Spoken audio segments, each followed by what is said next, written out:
sociologist, and I would like to today assume the hat of the sociologist I for can't hear. whatever time we have. Can the Davis control? I don't know. Could we increase your volume a little bit, Tony? Sure, you bet. Can you sit closer to the microphone? I don't know if this is working. Is this working better? Sit here. Yes. Sit over here. Can you hear me? Yes. You too skyby by the, I don't know what means sit here. 2, 3, 4, 5, 6, 7, 8, 9, 10. Are you able to hear? 16. We have 16 people on right now, counting you. That's what he said. I said, here's where you sit.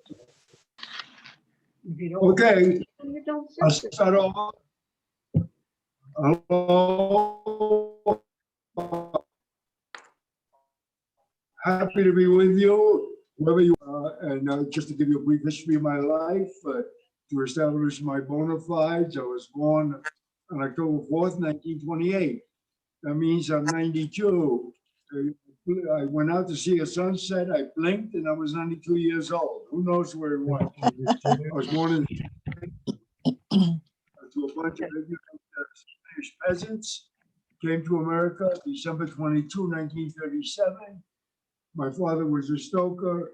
I experienced all the usual disabilities of grinding poverty. Became a cop in 1953, rose through the ranks, then to the Treasure Police, and then to Minneapolis for 9 years. Altogether, about 40 years in police, Here a little bit more. about 12 books, and then You're 12 there, but sort of. witness testimony. So it's a long perspective, and what it has done is turn me into an amateur sociologist. So it is from that perspective that I would like to speak to you today. Can't both be on.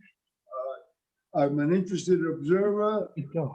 and an immigrant and living in Giza land, and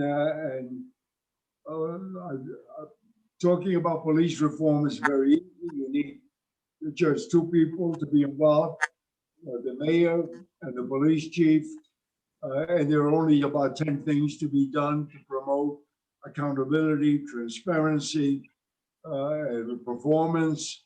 You have the tools, the internal affairs to promote accountability. You have a wonderful press to report and to get the public engaged. But you do need a mayor and a police chief, and frankly, neither of them in Minneapolis or anywhere else that I can think of are anxious to take on the police union.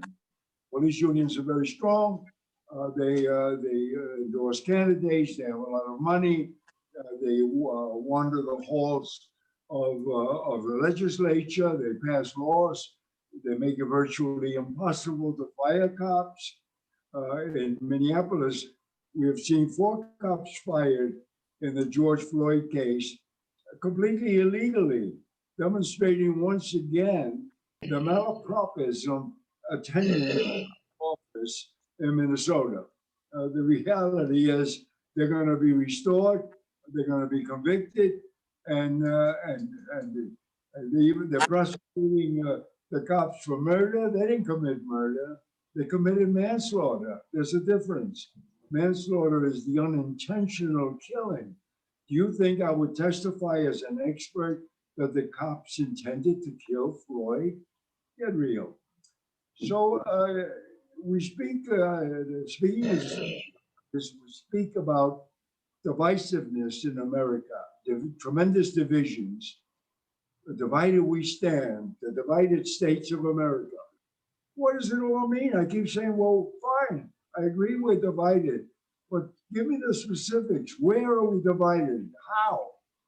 So I decided I would list a bunch of them. Basically, right and left. Right, we have Republicans a lot.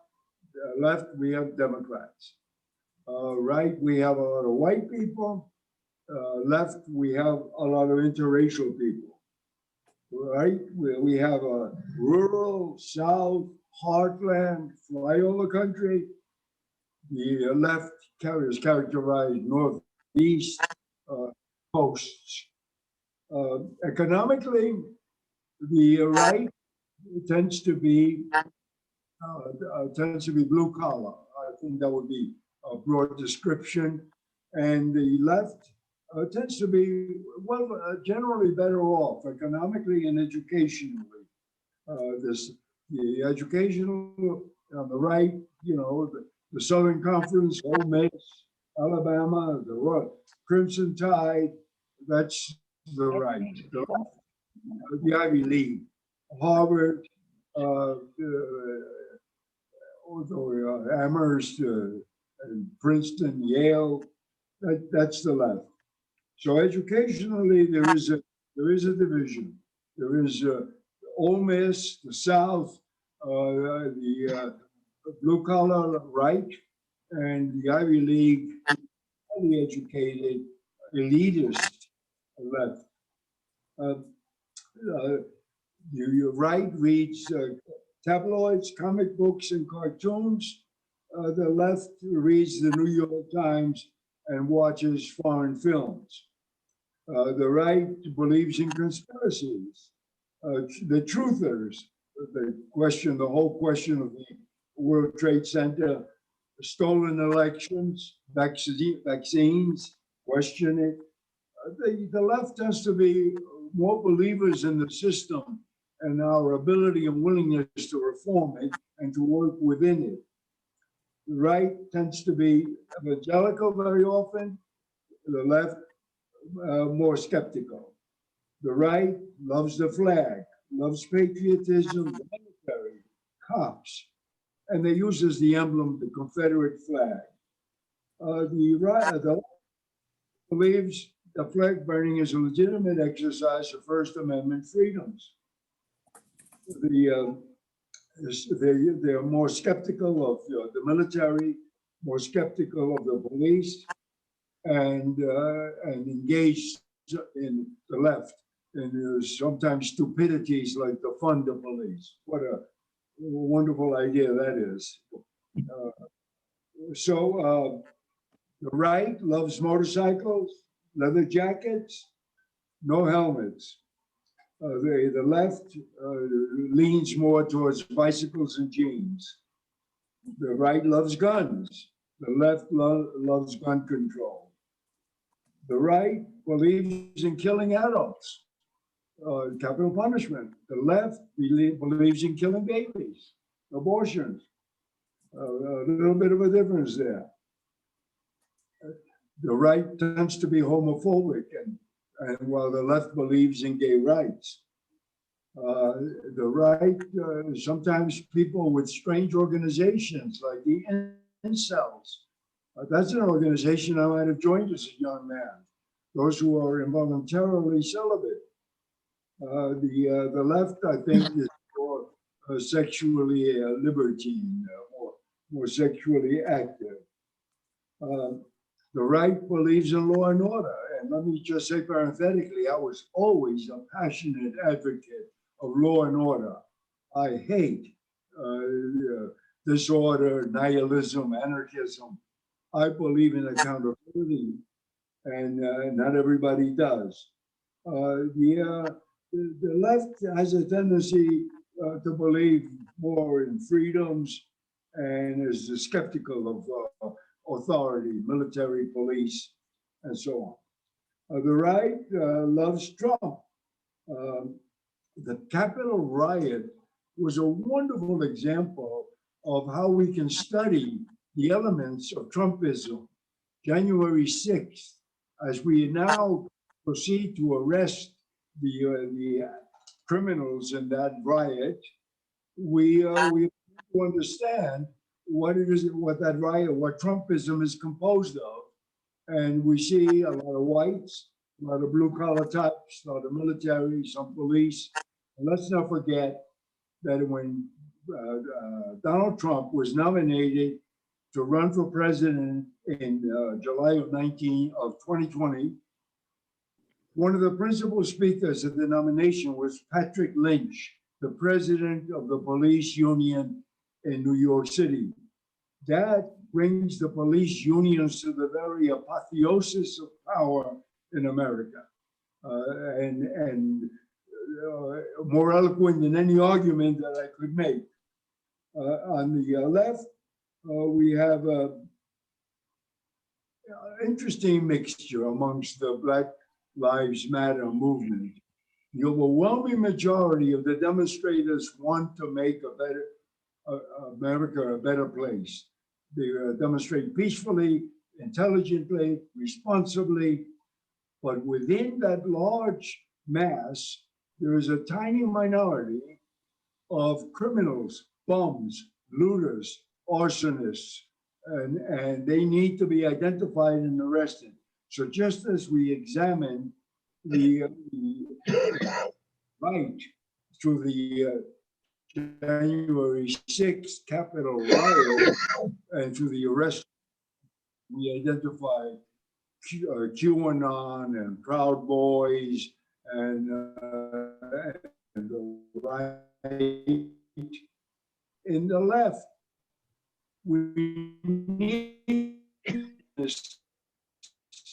Let me tell you that when they burned the third precinct on the floor, that would not have happened. And it's a matter of some irritation to me. The right likes country music, the left, Beethoven.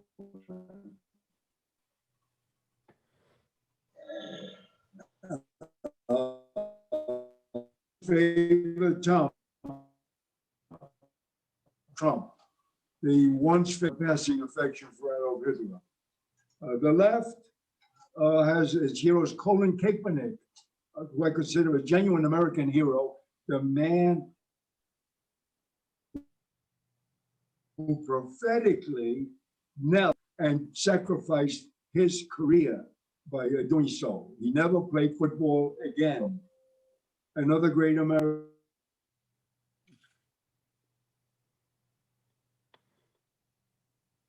And then, of course, there is a man whose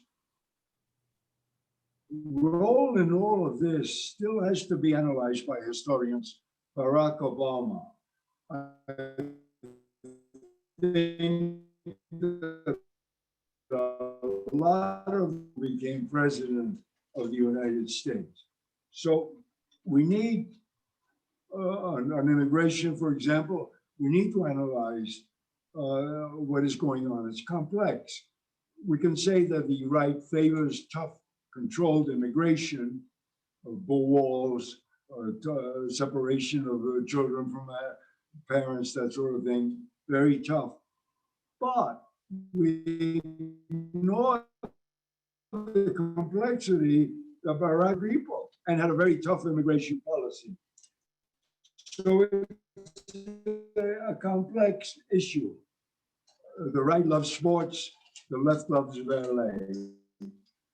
So we have really a very divided country, right and left, Republicans, Democrats, white, black, rich, poor. The two greatest problems that America faces today, racism, which we are beginning to do something about, and all of these arrests and trials and picketings and demonstrations are simply a way that America engages in these furious debates that resolve the big questions of our time.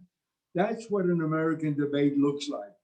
Walgreens smashed, liquor stores burnt, appliance stores pillaged, precinct station houses burned down, all part of the debate. The debate is racism. The number one problem in America today is racism, but we are making progress. And if you look at the television sets today, we now see highly informed, well-educated blacks, talking heads. And in the Central Park murder case, we saw a brilliant example of this Ivy League's contribution to attacking racism in America.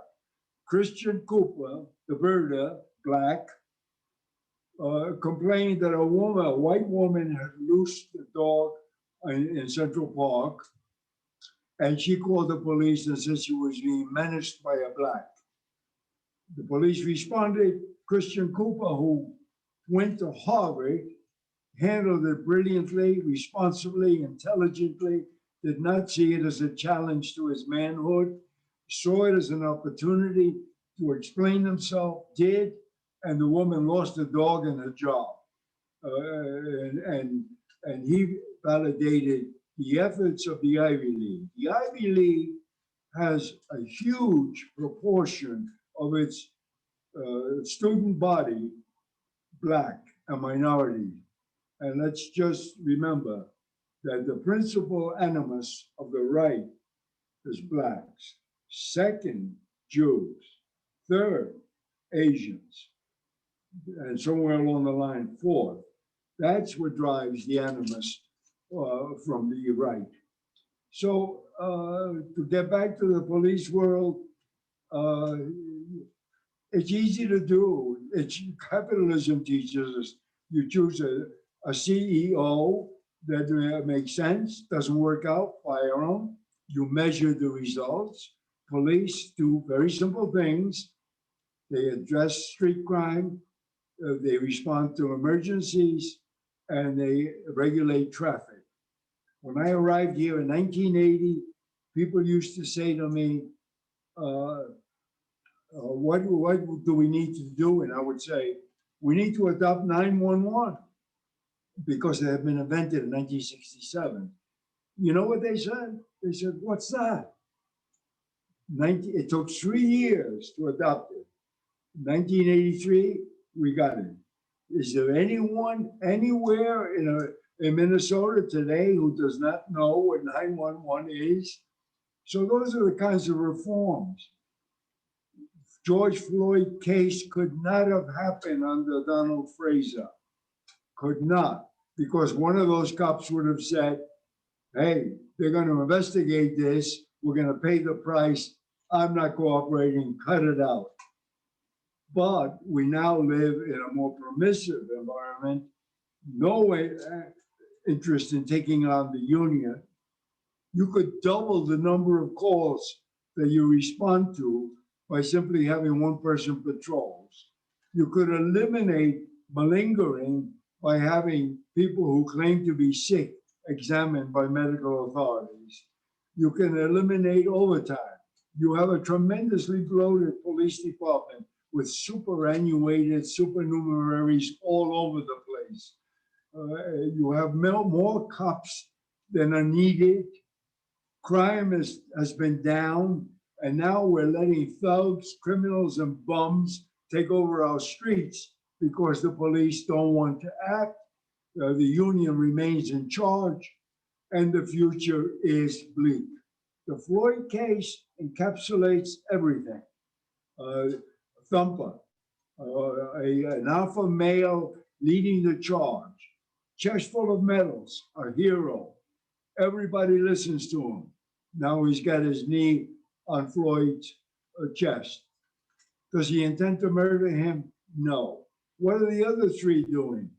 You have an alpha male, a thumper, on top of Floyd.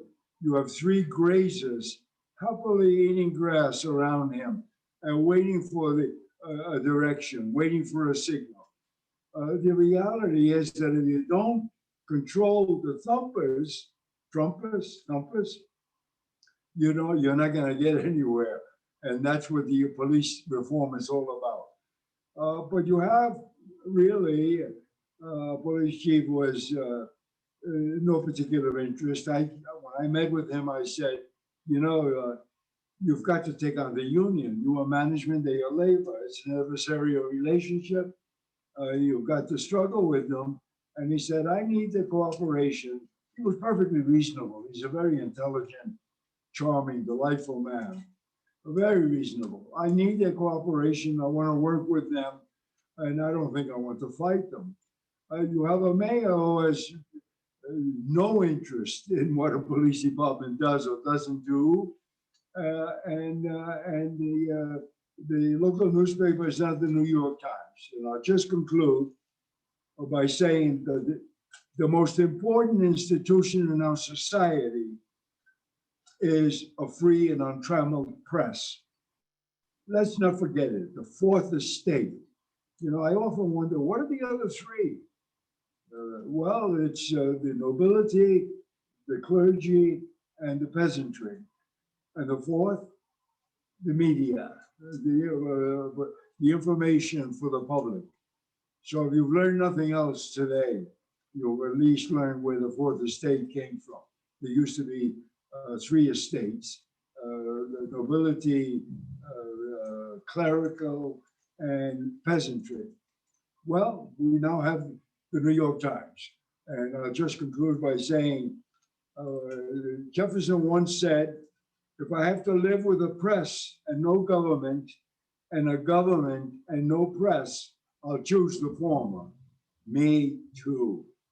Thank you. And that's it, folks. Thank you.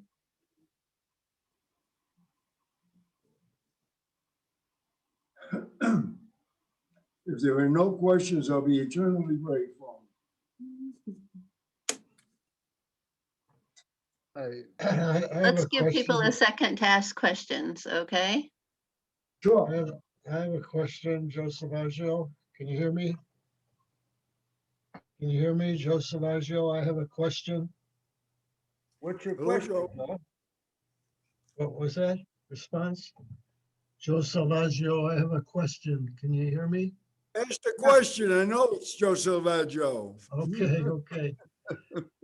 I guess my question boils down to how could you say that that Chauvin didn't intend to murder him?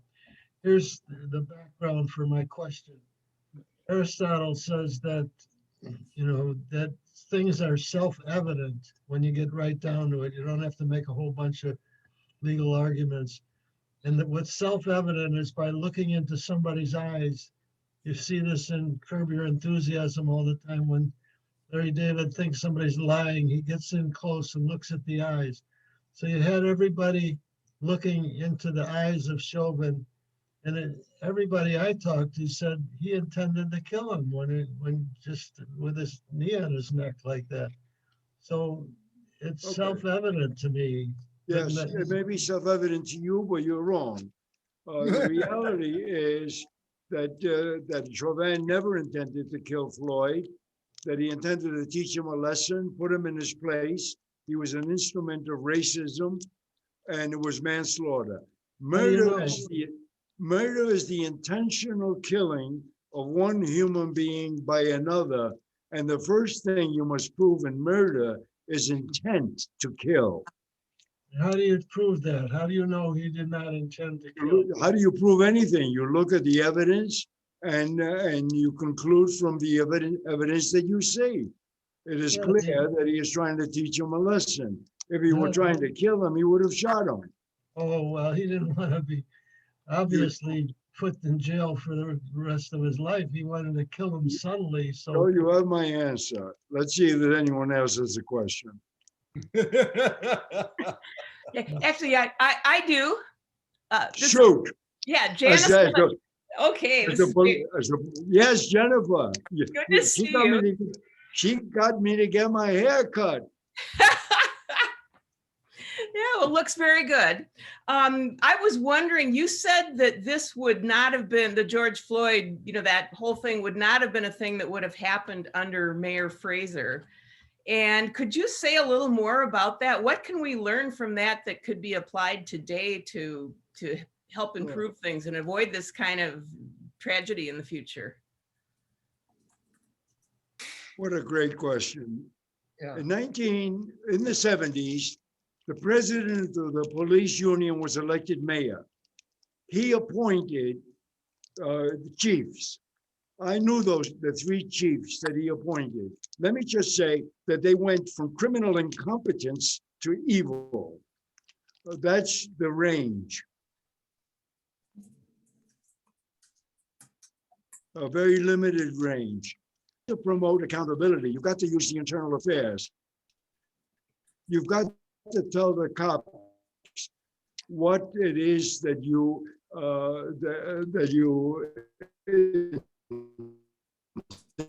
and up his job as a congressman to come to Minneapolis to do only one thing, to undertake a national search for a police chief that will reform the department. That's what happened. So he undertook tremendous pains, discussions, appointed a citizens committee, hired a personnel firm, spent money, and he wound up with 14 qualified candidates. And it was a winnowing process, and it was tortured, and it took months, and he finally made a choice. As to how good or bad a choice, that is not for me to judge. And to follow up, what kind of things did he do afterward? And That, who takes, I'm sorry? Oh, What? and how did Mayor I didn't hear Fraser?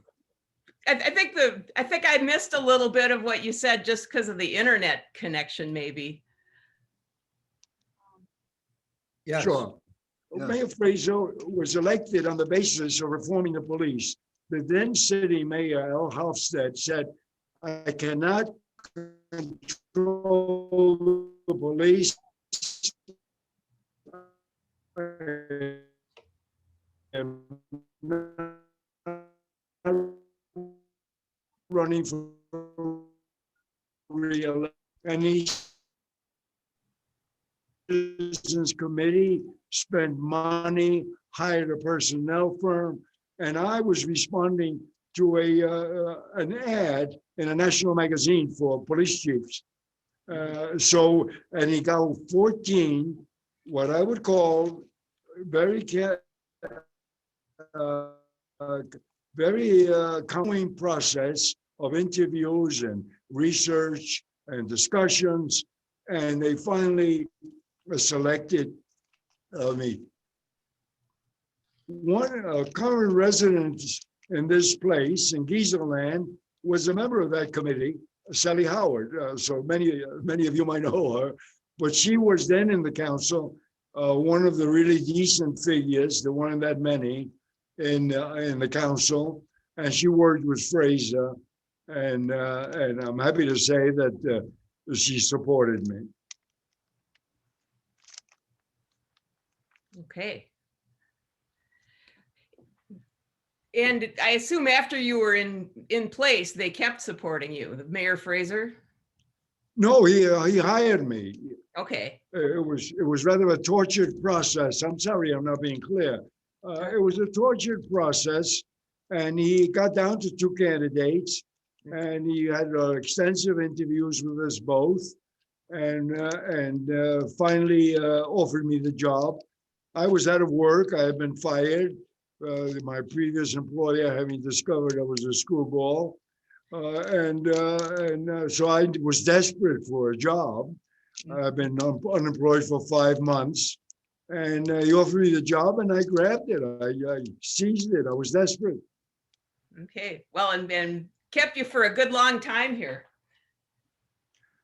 9 years as chief.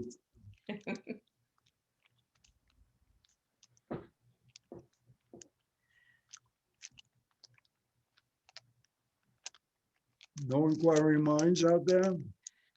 I'll interrupt for just a minute and say that the reason that we're getting this hiccup in the message is because the bandwidth where Tony is low, and I keep getting a message about that as the host.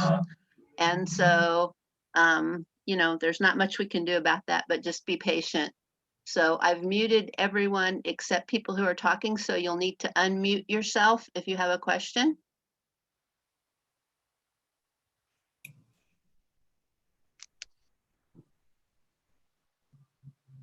It could be personal.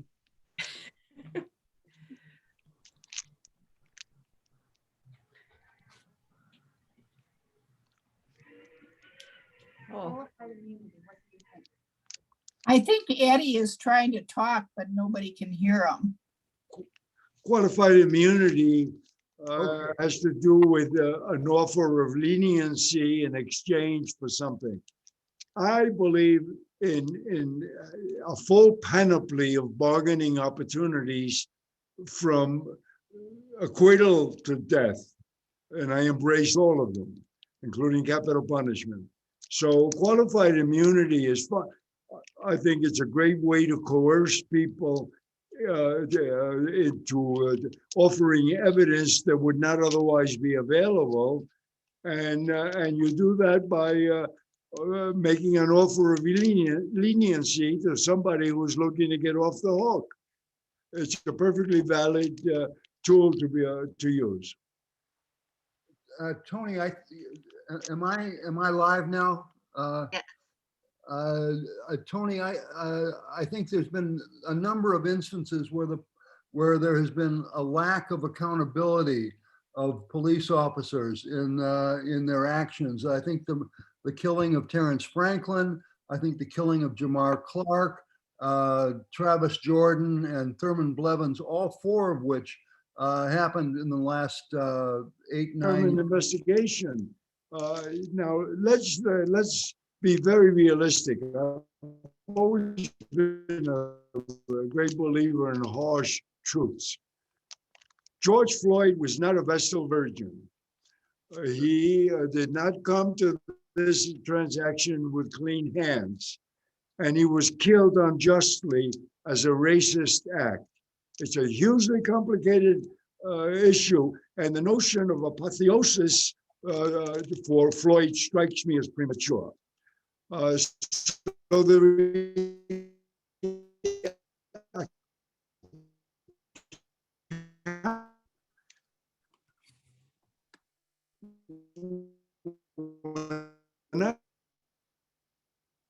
we're missing you, right? We're losing it. I issued an order in which I said, anytime you stop a motorist, you must submit a report.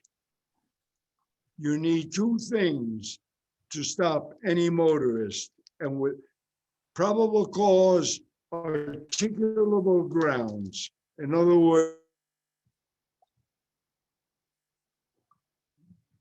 I'm a black came into my office to say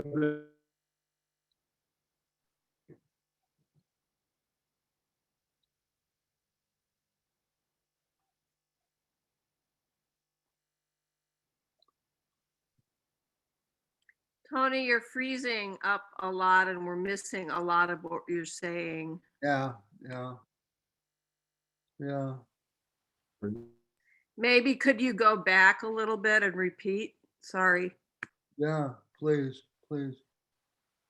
Tony, can you hear us? I'm just getting a message that says Tony's network bandwidth is low.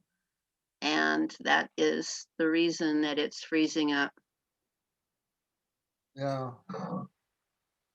okay. But Tony, can you go over once again?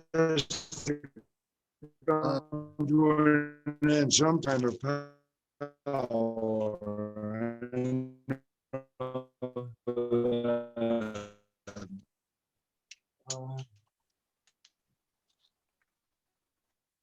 I think we might have lost Tony. I think so. That Tragic. has its blessings too. Nobody was interested in the divisiveness in America. I can see that.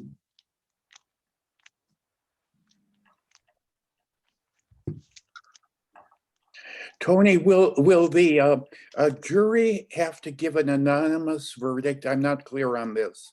Or does the majority prevail? Unanimous verdict, right, Tony? A unanimous verdict. Yes. Okay, I'm going to move Tony to the waiting room and put him back in again and see if that helps him to Good. reconnect. Thanks, Rebecca.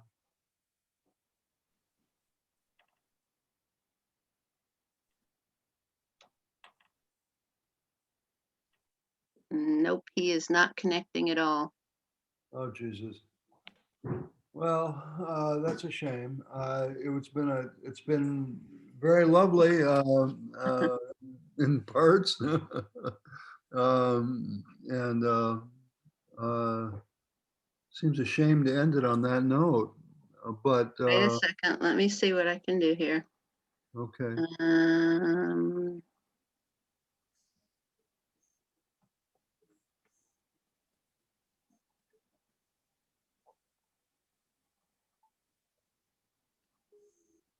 Are you there, Tony? Yes, I am. All right. We got you back for a while at least. All right, let's try that Good. question once again. Yes. Why is it, why was it different under Fraser? Why were there no murders of Black people while you were chief, as opposed to what's happening now with the murders, continued murders of Terrence Franklin, Thurman Blevins, et cetera? Well, with that question, you really go to the crux of the dilemma of American policing. People talk about defunding the police, the charter reform. Forget it. There's only one element involved in, what would it be? The mayor. The mayor has got to take an interest, has got to understand that it's a crisis. The New York mayor is no better. Bill de Blasio routinely appoints Irish Catholics who are next in line, police chiefs, and they're not going to get into a battle with the union. So when Trump has his nomination, he doesn't have the police chief in New York. He has the president of the police union, so to speak. And de Blasio, who is a wonderfully intelligent, gifted, liberal, married to a Black woman. I mean, he is the very model of America's reform thinking. He has not a clue about what he should do about the police. And really, it's just as if he were to see the police chief as a CEO. He's got to address the issue of street crime, respond to emergency calls faster, regulate traffic by being very tough on violators. That's it. And you can measure those things. It is not nuclear science. It is not brain surgery. But there isn't a mayor in New York, in America today, New York, Minneapolis, Los Angeles, anywhere, who has the slightest interest in reforming the police. Yeah. He's wary of the union, watches the press, doesn't want a scandal, but has no real interest. What mayor anywhere in America would ever think of sitting down with a police chief and saying, what are the big issues that you face and how are you going to deal with them? And thank God we now have female police chiefs. So at least it could be a woman. That's progress. And let me just add that the notion of appointing Blacks or women, well, that's no way to reform. They turn blue in the police world. And if they are not willing to take on the union, forget about it. So whether the cop is a white male, or a female, white or black, or a Black male, they're all blue. All right. Can I ask another question?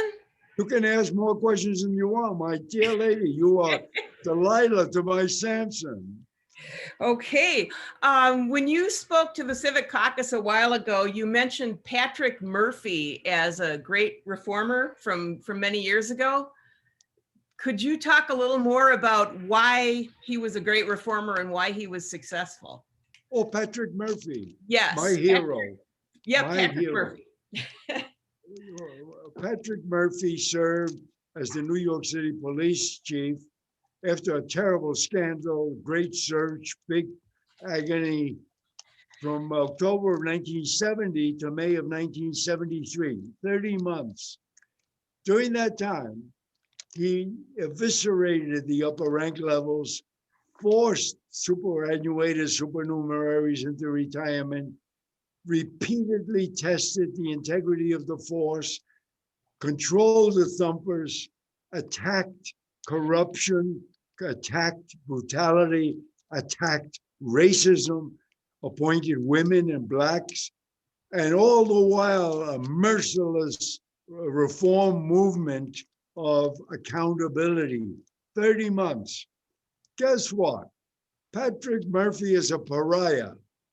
And he was Catholic and he was Irish. Wonderful. But he was an anomaly. And he was a sallow, sweet little man who spoke very softly, and he rolled his head, and you thought you were talking to some kind of monk, but he was as tough as nails. And he called me into his office several times, and he said, I want you to do this, and I want you to do that. And it was always something incredibly difficult that I never dreamed I could be possibly capable of achieving. And he said, you can do it. You just give it a shot, try it out, keep me informed. And he led me down the primrose path to one real cataclysm after another. He was something else. There's never been anybody like him before or since. Patrick V. Murphy, died at the age of 91. He was my model. He and I were not friends. I don't want you to think we were friends. We were not. But he was my model. Tony, what do you think our chances are of getting a strong mayor provision into our city charter and weaken the and to weaken the influence of the council members? A good question, David. I would say not great. Our chances of reforming our racist system are better because now we see the Ivy League educating blacks. We see them all over the television screen. We begin to see them in more and more visible jobs.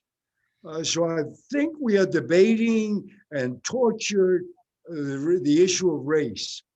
If we brought the same struggle to the selection of mayors and police chiefs, I would be much more hopeful, but we don't. So the reality is, I don't see that struggle. I'm watching the mayoral campaign in New York very carefully. Interesting campaign. Not a word about police reform, not one. Very few words about race. And that's New York City, where the president of the police union addressed the nation under the aegis of Trump's supervision. So I think, David, the future is bleak.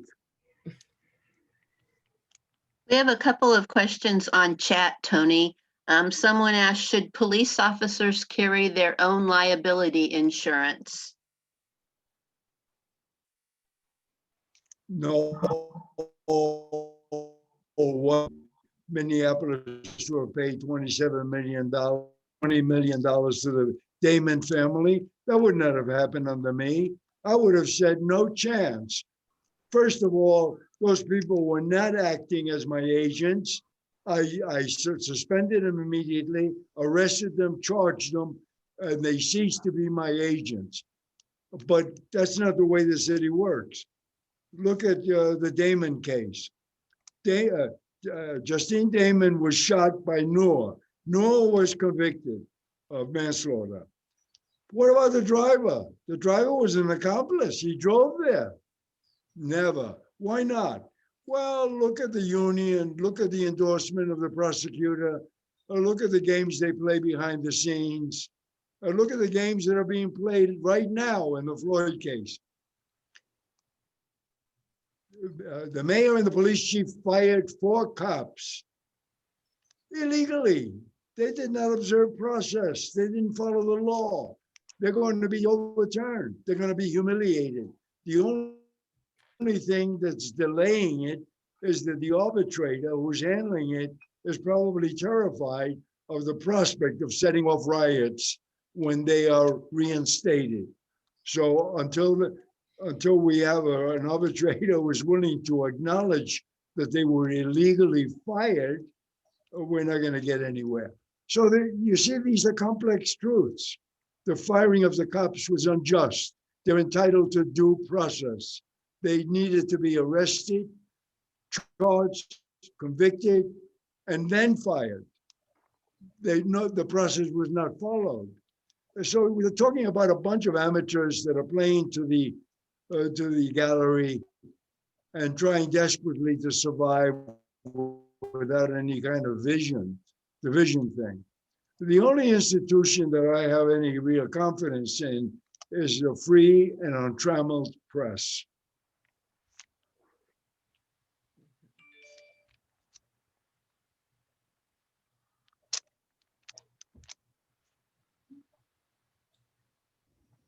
Okay, here's another question someone typed.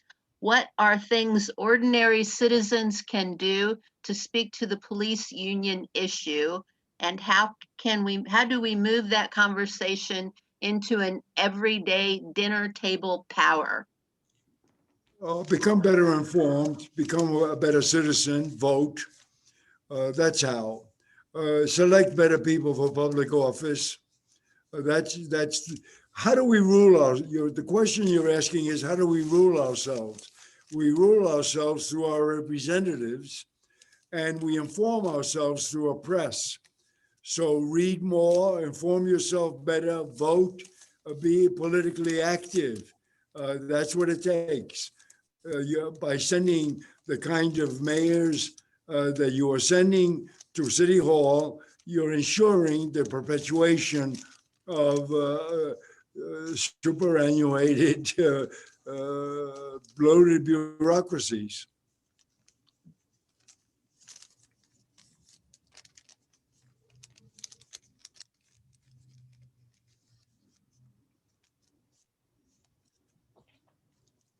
Okay, is that it? Any more questions? That's all the questions we've received on chat. And I was going to ask you, Ed, if you had anything you wanted to add since you were not here when we started. No, thank you very much, Tony, for sharing your your opinions and your values and your life experience.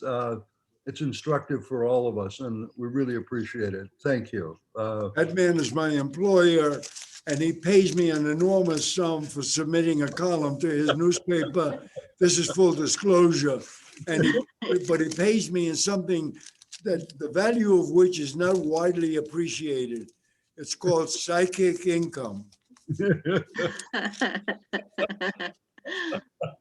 He's asking for a raise. I think it's obscene. He's asking for a raise in front of everybody here. I'm going to get A a raise raise. in psychic Hi, income. Carol. Hi, Carol. Hi, Tony. Love you very much. Okay, and thank you all for showing up and caring about this and caring about our police department, and let's try and make it better. Let's try and make it work better.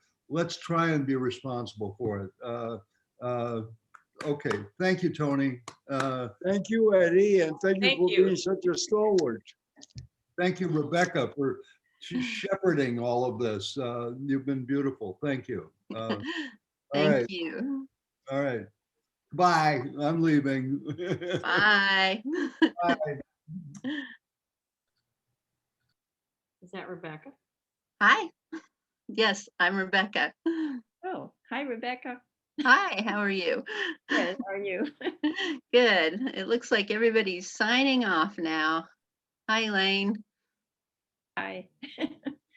Here I go. Bye. Okay, bye.